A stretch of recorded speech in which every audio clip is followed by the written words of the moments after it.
Hello बच्चों, कैसे हैं आप सब। मैं हूं कैस अहमद खान और स्वागत है आपका हमारे यूट्यूब चैनल सीयूटी रैंकर्स में। जैसा आप जानते हैं, आपको अपडेट मिल गया होगा कि सीयूटी ने फिर से एक बार सिलेबस चेंज कर दिया है।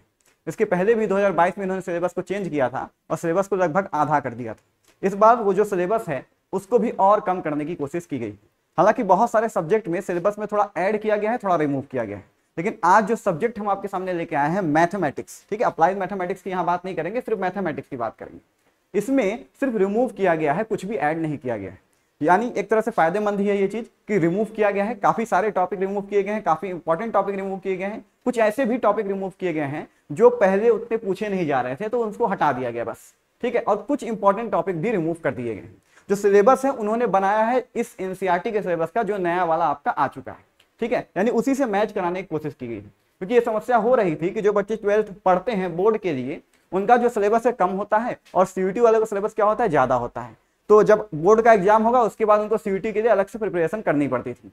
अब वो समस्या खत्म हो जाएगी, क्योंकि उसका जो सिलेबस है बिल्कुल वही हो गया है जो बोर्ड का है। हम पूरा बारीक से जानेंगे कि कौन कौन से आपका क्या है चेंजेस आए हैं आपके इस सिलेबस सीयूटी वाले में, ठीक है। चलिए शुरू करते हैं। मैथमेटिक्स, ये तो जान ही रहे हैं आप, ये है। पहले ही आप जान लीजिए कि पूरा आपका क्या है पैटर्न तो आपको मालूम होगा, ठीक है। मैं डोमेन, लैंग्वेज, इन सब के बारे में बात नहीं करूंगा, सिर्फ अपने सब्जेक्ट की बात होगी मैथमेटिक्स की, जिसमें ये आपको मालूम होगा कि कुल मिलाकर के 50 क्वेश्चन होते थे, ठीक है। 50 में से करने आपको कितने होते थे, 40। और ये जो क्वेश्चन का बंटवारा होता था वो दो पार्ट में होता था। एक आपको कहलाएगा ए और दूसरा कहलाएगा बी, जिसे हम B1 कह सकते हैं। एक B2 भी था, पर B2 आपका अप्लाइड मैथमेटिक्स है, जो मैथमेटिक्स है वो B1 में है, ठीक। और B1 ही आपको करना है, B2 करना भी नहीं है, ठीक। ए में क्या होता है बच्चों, 15 क्वेश्चन होते हैं। इसका सिलेबस जो होता है B1 से थोड़ा सा कम होता है, B1 से थोड़ा सा कम होता है। कुछ चैप्टर्स नहीं होते, जैसे रिलेशन फंक्शन आपको ए में नहीं मिलेगा पर B1 में मिलेगा, ठीक। और जो B1 है वहां पर आप देखिए 50 क्वेश्चन, 15 यहां हो गए तो बचे 35। और इसमें से भी बच्चों सिर्फ करना कितना है आपको, 25, ठीक है। करना कितना है आपको, 25 क्वेश्चन करने हैं, ट्राई करने हैं, ठीक। अब देख सकते हो कि जहां आपको ज्यादा सुविधा दी जाएगी वहां पे क्वेश्चन का लेवल थोड़ा बढ़ जाएगा, जहां सुविधाएं थोड़ी कम रहेंगी वहां क्वेश्चन का लेवल थोड़ा कम हो जाएगा और सिलेबस भी थोड़ा यहाँ कम हो जाता है।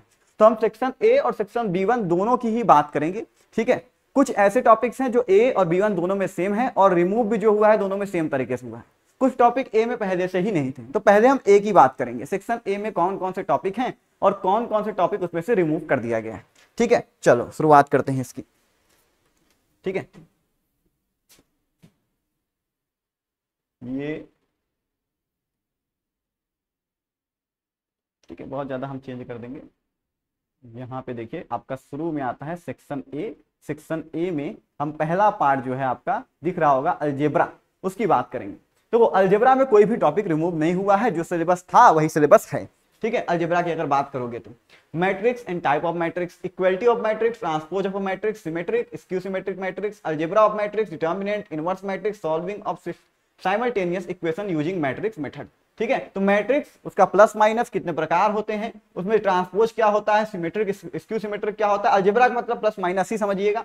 डिटर्मिनेंट जान रहे हो, डिटर्मिनेंट से निकालते हैं इनवर्स, वो भी है। और फिर इनवर्स डिटर्मिनेंट जानने के बाद उसको सॉल्व करने का तरीका, सिस्टम ऑफ लीनियर इक्वेशन को सॉल्व करने का तरीका, इन सब से ही क्वेश्चन आपका बनता है। सारे ही इंपॉर्टेंट टॉपिक हैं। ये अलजेब्रा का टॉपिक सेक्शन ए का है, जिसमें कोई भी आपका क्या है, कुछ भी रिमूव नहीं किया गया, ठीक। इसके बाद वाले टॉपिक में कुछ हद तक रिमूव किया गया है, इस टॉपिक में कोई रिमूव नहीं है। रिलेशन फंक्शन बच्चों पहले भी नहीं था सेक्शन ए में, सेक्शन ए में नहीं था, B1 में है, आगे मिलेगा आपको, लेकिन सेक्शन ए में रिलेशन फंक्शन पहले भी नहीं था, तो अभी भी नहीं है। तो अलजेब्रा कोई टॉपिक खासकर रिमूव नहीं किए ये लोग।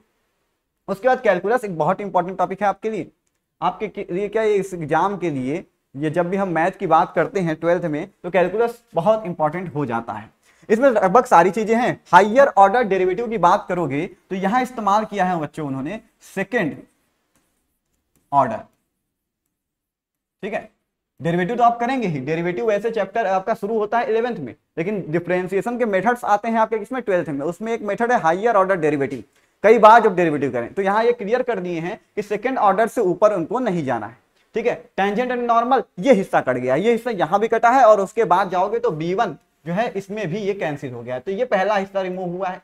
इंक्रीजिंग डिक्रीजिंग फंक्शन ये है, मैक्सिमा और मिनिमा निकालना ये है, फिर इंटीग्रेशन एंड इट्स एप्लीकेशन ये दूसरा पार्ट आ गया। डिफरेंशिएशन की बात करें, जो डिफरेंशिएशन वाला पार्ट है उसमें हायर ऑर्डर डेरिवेटिव लिखा हुआ है, ठीक है, डिफरेंशिएशन वैसे लिखा नहीं है, सिर्फ हायर ऑर्डर डेरिवेटिव लिखा हुआ है। क्वेश्चन भी देखोगे तो इसी तरह मिलते हैं आपको, वो हायर ऑर्डर डेरिवेटिव से क्वेश्चन देते हैं, पैरामेट्रिक वगैरह से ए में क्वेश्चन नहीं होता, B1 में होता है। पढ़ना तो आपको है, पढ़ना है, ए में नहीं होता।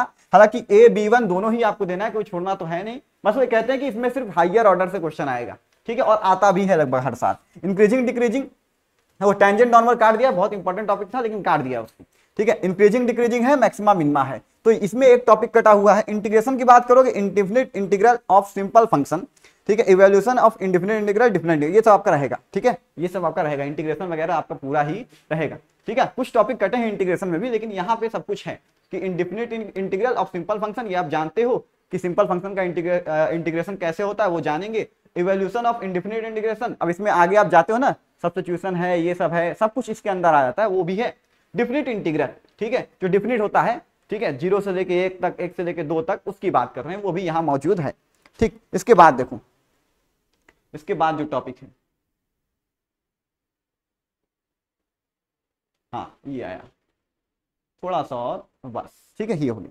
अभी जो इंटीग्रेशन है उसी में से थोड़ा सा टॉपिक बचा हुआ है, last topic, application of integration as area under the curve. तो पहले क्या होता था बच्चों कि कई तरह के कर्व के क्वेश्चन आ जाते थे एरिया से रिलेटेड, अब क्या कह दिया है, ओनली सिंपल कर्व, ठीक है, ओनली सिंपल कर्व। अभी इसकी डिटेल में आप नहीं जाओगे, ठीक है, अभी इन्होंने बस यहाँ पे इतना ही लिखा है नए वाले सिलेबस में, ठीक, तो उससे मालूम नहीं चलता कि ओनली सिंपल कर्व से उनका मतलब क्या है। वो जब जाओगे B1 वाले पार्ट में थोड़ा डिटेल में, तो आपको समझ में आ जाएगा कि उनका मतलब क्या है।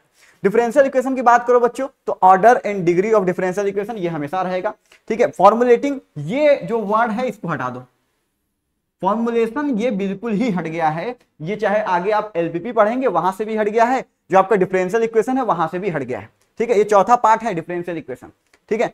फॉर्मुलेशन जो है वो कट गया है, solving of differential equation with variable separable, ये है आपका, ठीक है, ये वाला आपका है। बस फॉर्मुलेशन, उसको बनाने की प्रक्रिया खत्म कर देगी, यानी आपको ऐसा नहीं देगा कि एक वर्ड दे दे या एक सेंटेंस दे दे और उन सेंटेंस पे कहेगी इस सेंटेंस को पढ़िए और डिफरेंशियल इक्वेशन को यहाँ पे बनाइए, ठीक है, फॉर्म कीजिए, तो वो करने का काम खत्म हो गया। अगर देखोगे तो पुराने वाले एनसीईआरटी में 6.2 जो है आपका वो फॉर्मुलेशन पर है, वो वाला पूरा चैप्टर ही खत्म हो गया है। अगर नए एनसीईआरटी में देखोगे तो उसमें भी 6.2 को काट दिया है, ठीक है, यानी नए एनसीईआरटी को फॉलो कर रहा है। प्रोबेबिलिटी डिस्ट्रीब्यूशन, ये आप जानते हैं प्रोबेबिलिटी का टॉपिक है।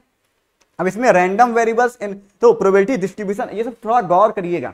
प्रोबेबिलिटी आपके ए सेक्शन में नहीं आती, वो B1 में आती है, लेकिन पढ़ना तो है, तो हम उसको इग्नोर तो नहीं कर सकते, लेकिन ध्यान दीजिए कैसे सिलेबस है, आप कुछ हद तक यहाँ पे कैच कर सकते हैं, समझ सकते हैं कि कहाँ से क्वेश्चन आने वाला है, क्योंकि कभी प्रोबेबिलिटी आपके सेक्शन ए में था ही नहीं, तो प्रोबेबिलिटी का डायरेक्ट क्वेश्चन कभी सेक्शन ए में नहीं आएगा, ठीक है, सिर्फ डिस्ट्रीब्यूशन का क्वेश्चन आ रहा था। अभी तक इससे पहले प्रोबेबिलिटी डिस्ट्रीब्यूशन पे क्वेश्चन आया था कि एक रैंडम वेरिएबल है, उसका प्रोबेबिलिटी डिस्ट्रीब्यूशन बना दिया गया था। अब क्या किया है बच्चों कि उन्होंने सिर्फ इस वर्ड को रखा हुआ है, ठीक है, और यहां से पूरा जो ये आप देख रहे हैं सब कुछ हटा दिया गया है, ठीक है। इसके बाद नीचे नहीं है शायद, ठीक है, बाइनोमियल डिस्ट्रीब्यूशन है, फिर शायद आपका अच्छा LPP है, अच्छा उसको हम भूल ही गए थे, ठीक है। इसके बाद सारा काट दिया उन्होंने, रैंडम वेरिएबल पर ही छोड़ दिया है, रैंडम वेरिएबल पर छोड़ दिया है। अब क्वेश्चन ये आता है क्या रैंडम वेरिएबल छोड़ दिया तो क्या उसका प्रोबेबिलिटी डिस्ट्रीब्यूशन भी नहीं पूछेगा? तो मुझे ऐसा नहीं लगता कि प्रोबेबिलिटी डिस्ट्रीब्यूशन भी नहीं पूछेगा, क्योंकि रैंडम वेरिएबल क्या है ही, वो थोड़ा सा है, भले अगर आप टॉपिक नहीं जान रहे तो आपको समझ में नहीं आएगा क्या है वो, लेकिन वो बहुत थोड़ा सा है, इतना थोड़ा सा है कि उससे ज्यादा क्वेश्चन बन नहीं पाएगा, ठीक है, बनेगा थोड़ा बहुत बनेगा, ठीक, लेकिन अच्छा क्वेश्चन बनाना है तो प्रोबेबिलिटी डिस्ट्रीब्यूशन पे जाना पड़ेगा, वरना रैंडम वेरिएबल बनाने में उतना मजा आएगा नहीं, उससे MCQ बनाना उसके लिए मुश्किल हो जाएगा। तो शायद वो रैंडम वेरिएबल बोला है तो उसके साथ प्रोबेबिलिटी डिस्ट्रीब्यूशन का क्वेश्चन रखिए, ठीक है। फिर भी हम कहेंगे इस टॉपिक को अपना पढ़ लीजिएगा, रैंडम वेरिएबल वाला टॉपिक अच्छे से क्लियर कर लीजिए, वो सिंपल ही है। रैंडम वेरिएबल समझ गए, प्रोबेबिलिटी डिस्ट्रीब्यूशन समझ गए, एक फॉर्मूला होता है वेरिएंस स्टैंडर्ड का, वो समझ गए, काम खत्म, ठीक है। ये सब शायद आपका लिख रहा है इतना लंबा लंबा सेंटेंस, ये ऐसा कुछ है नहीं, ठीक है। एक्सपेक्टेड वैल्यू मतलब अननोन वैल्यू रहेगी, जो क्या रहेगी आपको निकालना रहता है, सारा जो खेल रहता है प्रोबेबिलिटी डिस्ट्रीब्यूशन के अंदर ही खेला जाता है, ये रहेगा तो वो सारा ही चीज आपको समझ में आ जाएगा, ठीक है। भले ही लग रहा है कि 3 लाइन में बहुत बड़ा है, लेकिन ऐसा है नहीं, वो रैंडम वेरिएबल के नाम पे थोड़ा सा आगे जाते हैं, आपके तीनों लाइन क्लियर हो जाता है। ये है थोड़ा बड़ा बाइनोमियल डिस्ट्रीब्यूशन, ये अलग हो गया ना, ये अलग चीज हो गया, अलग टॉपिक हो गया, तो ये नहीं है, ये श्योर है कि ये आपका नहीं है। पर रैंडम वेरिएबल जब पढ़िएगा तो इसको जो साथ में है पढ़ दीजिएगा, ठीक है। अगर आप पढ़ेंगे तो मालूम चलेगा रैंडम वेरिएबल के साथ प्रोबेबिलिटी डिस्ट्रीब्यूशन, वेरिएंस, ये सब बहुत छोटे टॉपिक हैं, ठीक है, इनको इग्नोर करना बेकार ही है, आप लेके ही चलिए उनको, हालांकि लिखा सिर्फ रैंडम वेरिएबल।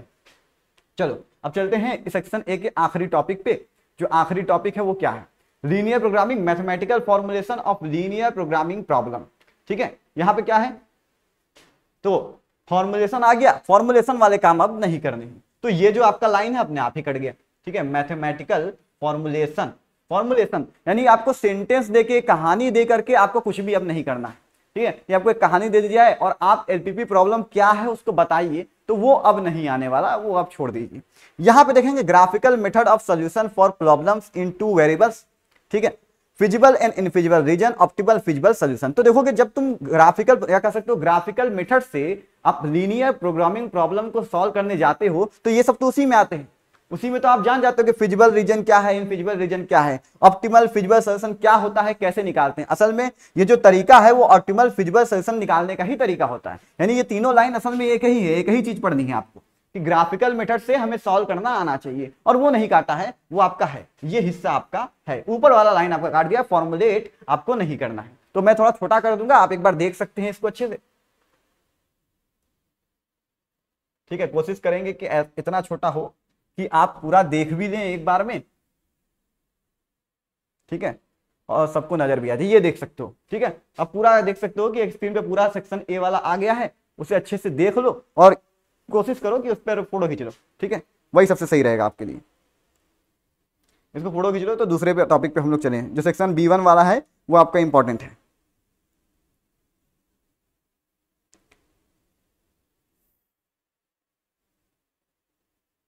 चलें, ठीक है, इसके बाद वाले टॉपिक पर फोटो वोटो खींच लिए होगे।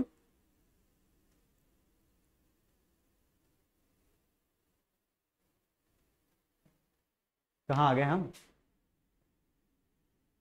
अच्छा, आगे आगे। ठीक है, थोड़ा बड़ा करेंगे इसको। ठीक है, ज्यादा बड़ा हो गया।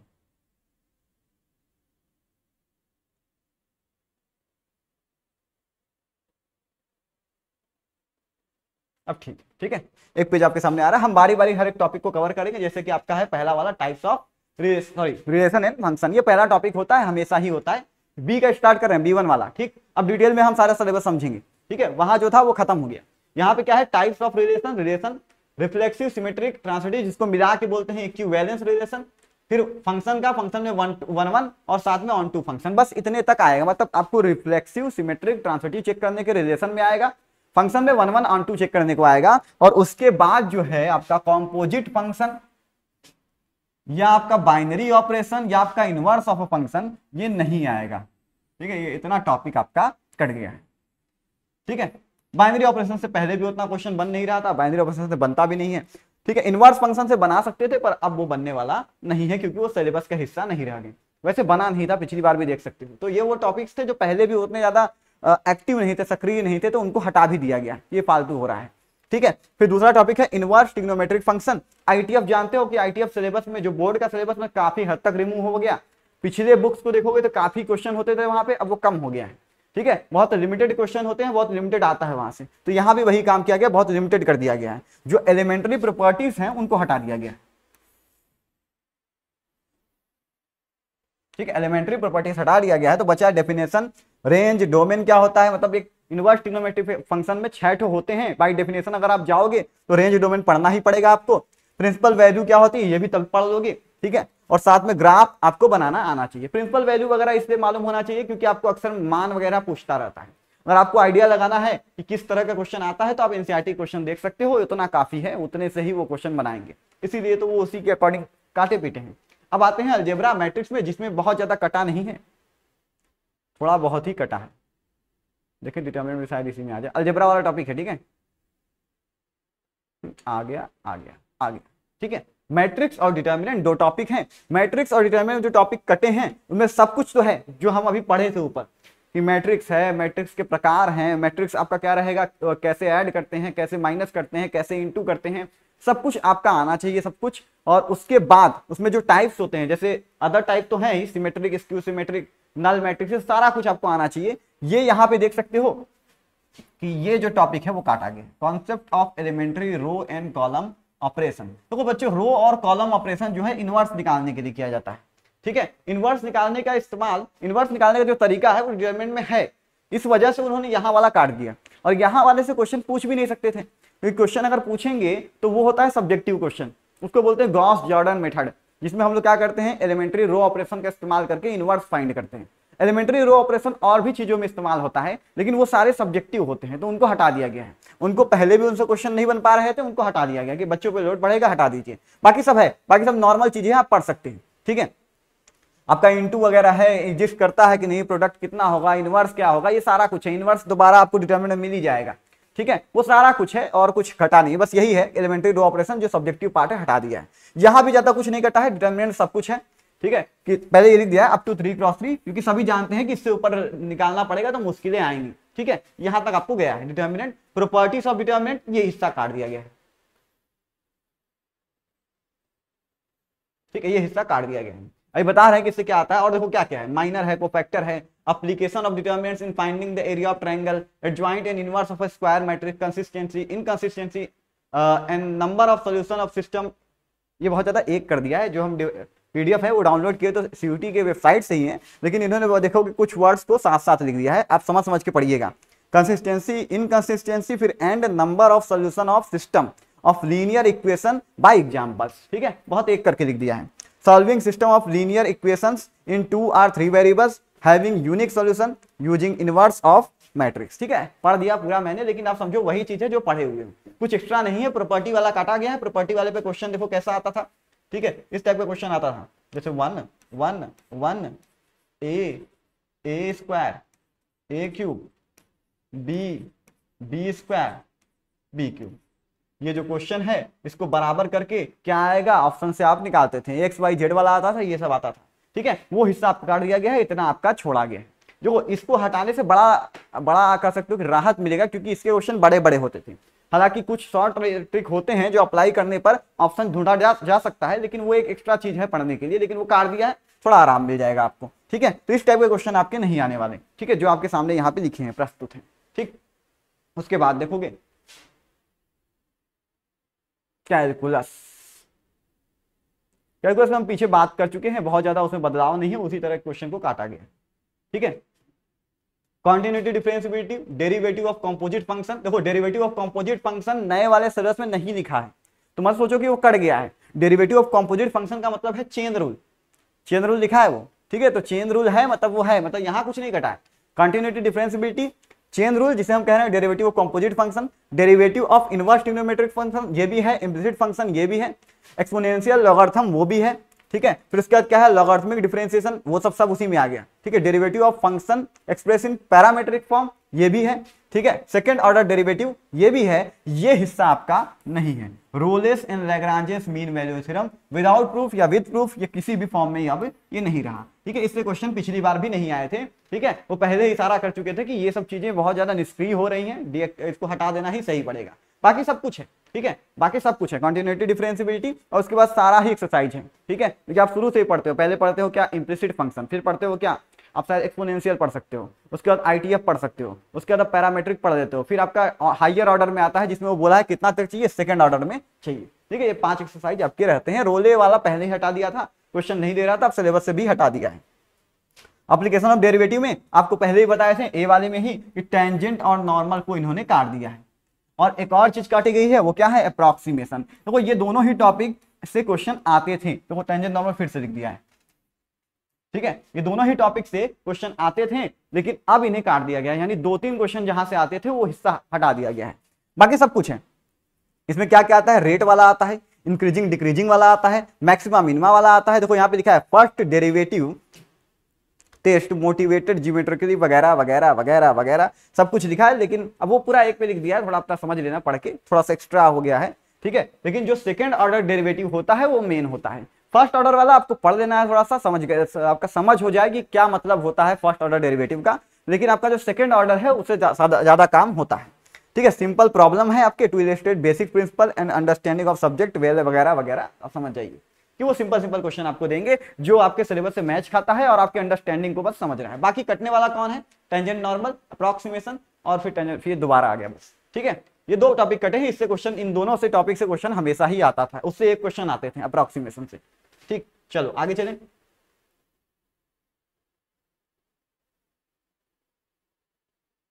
इंटीग्रल की बात कर लेते हैं। ठीक है, थोड़ा और, क्योंकि इंटीग्रल में और नीचे कुछ है। ठीक है, तो हम इंटीग्रल टॉपिक हटा दे रहे हैं, ये आप समझ जाइएगा। चलो ठीक है, हम फिर से कर देंगे। ठीक है, इंटीग्रल वहां लिखा रहेगा तो आपको आइडिया रहेगा कौन सा टॉपिक चल रहा है। इंटीग्रल में क्या है, integration as inverse process of differentiation, ये उसकी डेफिनेशन में आता है। Integration of a variety of function by substitution, ये सब्स्टिट्यूशन में जितने मेथड आते हैं सब आते हैं। ठीक है, by partial fraction, by parts and only simple integral, से टाइप लिख दिया है आपके सामने। ठीक है, इतने टाइप है कि इस टाइप के क्वेश्चन हम देंगे, लेकिन नए वाले सिलेबस में बच्चों ये वाला टाइप काट दिया है। ये जो टाइप है नए वाले सिलेबस से डिलीट कर दिया गया है, हटा दिया गया। ठीक है, ऊपर वाले सारे टाइप आपके हैं। ठीक है, ऊपर वाले सारे टाइप आपके मौजूद हैं। बाकी आप समझ सकते हैं कि इनसे कौन कौन, देखो ये वाला बहुत लेंदी क्वेश्चन हो जा रहा था, इसमें आपका ऊपर वाला फॉर्मूला बनता है बहुत बड़ा हो जाता है, तो उनको उन्होंने हटा दिया है, पूरी तरह से खत्म कर दिया है।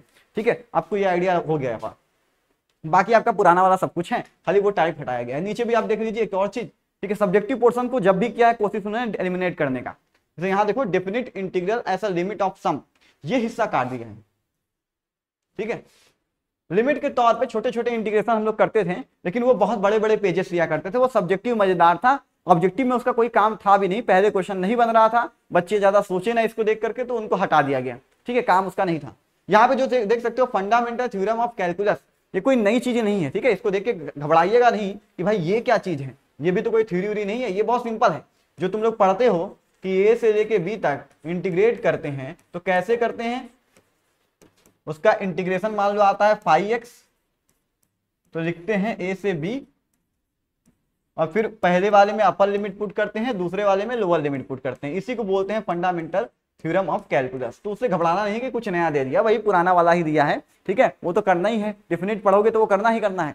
तो डेफिनेट में बाकी सब है वो काट दिया। प्रॉपर्टीज हैं, प्रॉपर्टीज से क्वेश्चन आते रहते हैं, वो रहेंगे। ठीक है, वो काटेगा नहीं। ठीक है, इतना वो मूर्ख नहीं है कि प्रॉपर्टी ही काट दे। चलो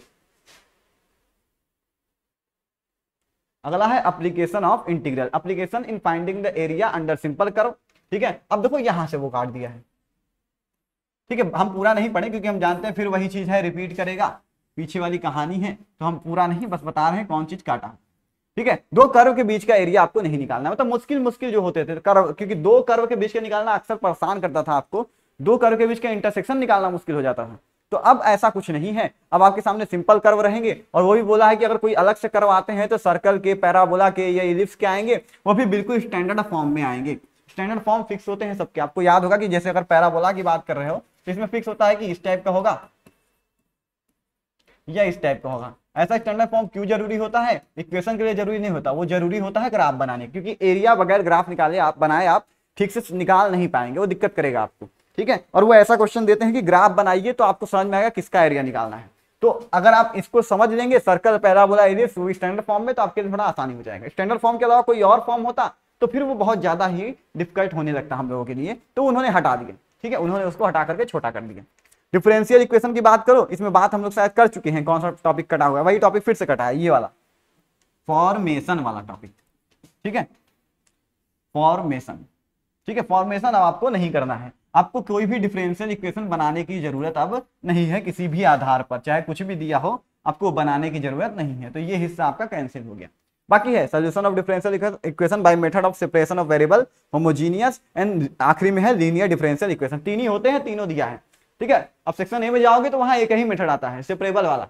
ठीक है, सेपरेबल वाला ही आता है, यहाँ पे B1 वाले में तीनों से आ सकता है क्वेश्चन। ठीक है, आप इससे अंदाजा लगा सकते हो कहां से कितने क्वेश्चन बन सकते हैं। जैसे सेपरेबल वाला आपका ए में है और कोई तरीका नहीं है, तो ए में सिर्फ सेपरेबल से ही क्वेश्चन आएगा। लेकिन यहाँ पे जब आओगे तो सेपरेबल इस्तेमाल वो कर चुके हैं, तो दोबारा वो मुश्किल है कि करेंगे, वो होमोजीनियस या डिफरेंशियल लीनियर डिफरेंशियल इक्वेशन ही इस्तेमाल करेंगे, वो आप गेस कर सकते हो। लेकिन ये सिर्फ गेस करने वाली बात है, आपको पढ़ना तो पूरा ही है। बाकी ये पुराना वाला ही है, एक फॉर्म लीनियर का ये वाला होता है, एक इसके नीचे वाला होता है।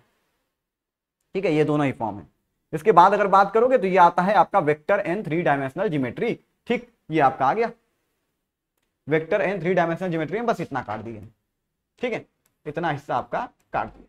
ठीक, होता क्या है देखो, वेक्टर स्केलर में फिर आपका मैग्नीट्यूड है, डायरेक्शन है, फिर डायरेक्शन कोसाइन रेशियो है, ये सब पहले की तरह है। टाइप कौन कौन से होते हैं, कौन तरह के वेक्टर हैं, पोजीशन वेक्टर क्या होता है, नेगेटिव कैसे निकालते हैं, जोड़ते कैसे हैं, गुणा कैसे करते हैं, पोजीशन वेक्टर क्या होता है। ठीक है, जब एक पॉइंट को वेक्टर डिवाइड कर रहा है तो रेशियो कैसे निकाले, ये वो क्या कहते हैं, उसको क्या कहते हैं, उसका नाम हम भूल गए, चलो कोई नहीं। वो सेगमेंट वाला जो क्वेश्चन होता है रेशियो निकालने वाला, वो सब आपका बच्चों वाला क्वेश्चन है, लिखा बहुत बड़ा है पर है बहुत छोटी छोटी चीजें, ये बहुत ज्यादा टफ नहीं है। जहां शुरू होता है स्केलर प्रोडक्ट ऑफ वेक्टर, यहां से क्वेश्चन बनते हैं। उसका एप्लीकेशन प्रोजेक्शन, ठीक है, देखोगे तो नए वाले में लिखा है प्रोजेक्शन नहीं लिखा है, वो लिखा है एप्लीकेशन। तो स्केलर का एप्लीकेशन प्रोजेक्शन निकालना ही है और कोई नहीं है। लेकिन वेक्टर के साथ कोई एप्लीकेशन नहीं है, क्योंकि वेक्टर जो है उसमें एप्लीकेशन होता है फोर्स वगैरह निकालना, फोर्स नहीं है, गलत बोल रहे हैं हम, टॉर्क वगैरह निकालना शायद, ठीक है। फिजिक्स में जो आते हैं वेक्टर क्वांटिटी, दो वेक्टर क्वांटिटी को इनटू करने से वही उसके एप्लीकेशन में आते हैं, ज्यादा कुछ आता नहीं उसके एप्लीकेशन में, ठीक है। एरिया वेरिया निकालने का एप्लीकेशन आता है पर उन्होंने वो नहीं लिखा है, ठीक है, कि आपके वेक्टर दिया गया है, दो साइड है, दो एक ट्रायंगल है, उसके दो साइड दिए गए हैं, वेक्टर में दिए हैं, बताइए, तो गुणा करने पर आ जाता है, पर वो सब यहाँ पे नहीं है। तो एप्लीकेशन स्केलर का है, आपका वेक्टर से, वेक्टर के एप्लीकेशन से उतना क्वेश्चन नहीं बनता।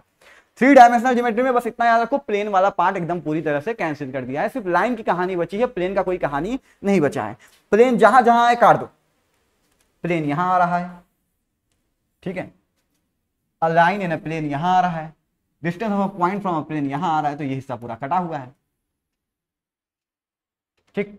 फिर डायरेक्शन कोसाइन रेशियो, जैसे वहां निकालोगे वेक्टर का, यहां निकालोगे लाइन का, या ज्वाइनिंग बिटवीन एक लाइन जो 2 पॉइंट से जाती है उसका निकालोगे। कार्टेशियन वेक्टर फॉर्म निकालोगे लाइन का। कोप्लेनर एंड स्क्यू लाइंस, अब सोचोगे कि भाई कोप्लेनर वर्ड तो लिखा ही नहीं नए वाले सिलेबस में, तो क्या नहीं है? नहीं, देखो कोप्लेनर बड़ा सिंपल होता है, कंडीशन होता है कि 3 लाइन एक प्लेन में कब होंगी, तो वो उतना टफ नहीं होता, बस एक कंडीशन है, आपको याद रखना है। जैसे स्क्यू का याद रखोगे वैसे ही कोप्लेनर का याद रखोगे।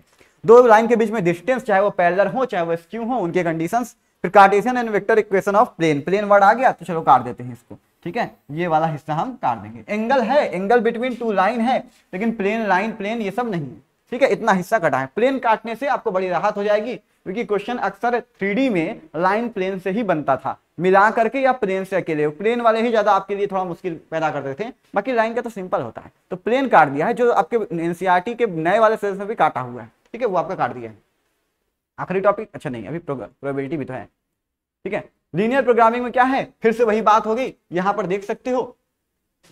वैसे जो हम मेन बताए थे वो वाला नहीं दिखाया क्या, introduction related terminology such as, जो टर्म्स आते हैं उनके बारे में, कांस्टेंट है, ऑब्जेक्टिव फंक्शन है, ऑप्टिमाइजेशन क्या है, फिर different type of linear programming, ये काट दिया है, ठीक है। अब कई तरह के लीनियर प्रोग्रामिंग होते हैं, ठीक है, क्योंकि प्रोग्रामिंग कई तरह की चीजों की होती है ना, कोई इंडस्ट्री चला रहा है, कहीं सामान बेच रहा है, ठीक है, तो उसकी प्लानिंग कीजिए, किसी को कुछ सामान बेचना है उसकी प्लानिंग कीजिए, किसी को डाइट तैयार करना है उसकी प्लानिंग कीजिए। तो अलग अलग टाइप के प्लानिंग हुआ करते थे, लेकिन उनको हटा दिया गया है, उनके फॉर्मुलेशन को भी हटा दिया गया है, ठीक है। फॉर्मुलेशन वो पूरा हमको हटा देना चाहिए, तो ये पूरा आपका हटा दिया है, ठीक है। फिर ग्राफिकल मेथड, वो सॉल्व करने वाला वो आपका रहेगा, उसमें ही फिजिबल इनफिजिबल रीजन आता है, उसमें ही फिजिबल इनफिजिबल सोल्यूशन आता है, उसमें ही ऑप्टिमल फिजिबल सोल्यूशन आता है, ठीक है, ये कंडीशन है बस, ठीक। तो सिर्फ और सिर्फ आपका जो लीनियर प्रोग्रामिंग प्रॉब्लम है उसको ग्राफिकल मेथड से सॉल्व करना ही है और कुछ भी नहीं है। अगर उसको सॉल्व करने जाओगे तो आपको ये टर्म भी सीखने पड़ते हैं, ठीक है, ऊपर वाले, ठीक है, ये टर्म भी सीखने पड़ते हैं और नीचे के जो टर्म है वो भी सीखने पड़ते हैं, तो वो उसी में सीख जाते हैं आप, ठीक है, जब ग्राफिकल मेथड सीखते हैं, तो कुछ ज्यादा इसमें सिलेबस में नहीं है। आखिरी टॉपिक क्या है, मल्टीप्लिकेशन थ्योरम और प्रोबेबिलिटी, ये है।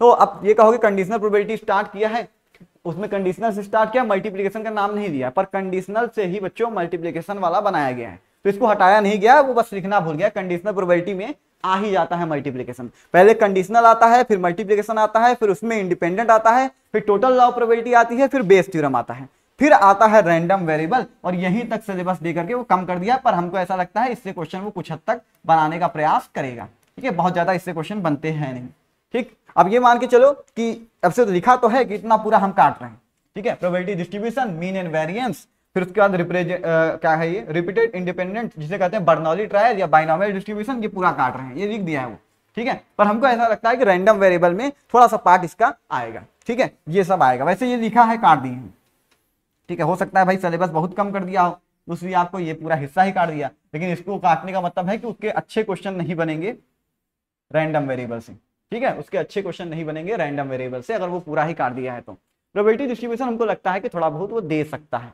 लेकिन काट दिया है, ये है कि पूरा काट दिया, ठीक है। तो अब ये रैंडम वेरिएबल पढ़ना, थोड़ा प्रोबेबिलिटी डिस्ट्रीब्यूशन देख लेना, कुछ टफ नहीं है, ठीक है। रैंडम वेरिएबल जानने के बाद आपको वो जो चार्ट बनाते हो बस वही प्रोबेबिलिटी डिस्ट्रीब्यूशन है, बस और कुछ नहीं, ठीक है। उसके बाद ये एक अलग टॉपिक था जो वो काट दिया है, उससे श्योर हैं आप, ठीक है, उसके पहले के नहीं। बहुत लाल लाल हो गया क्या?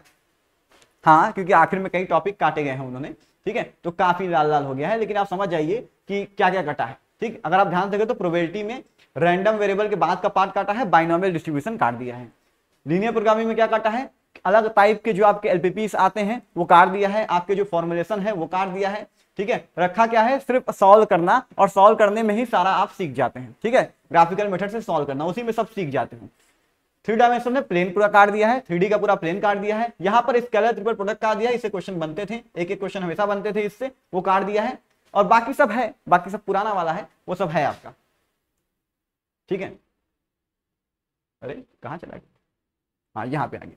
डिफरेंशियल इक्वेशन में बात करोगे, फॉर्मुलेशन काट दिया है, फॉर्मुलेशन से क्वेश्चन कभी कभी आता था एक अक्खो, लेकिन वो भी अब नहीं आएगा, वो काट दिया है। यहाँ पे एंगल बिटवीन द टू, मतलब कि जो कर्व्स हैं अब वो सिंपल सिंपल आएंगे, एरिया अभी भी निकालना रहेगा पर सिंपल कर्व के बीच का निकालना रहेगा। ठीक है, बाकी वो काट दिया है। उसके बाद अगर देखोगे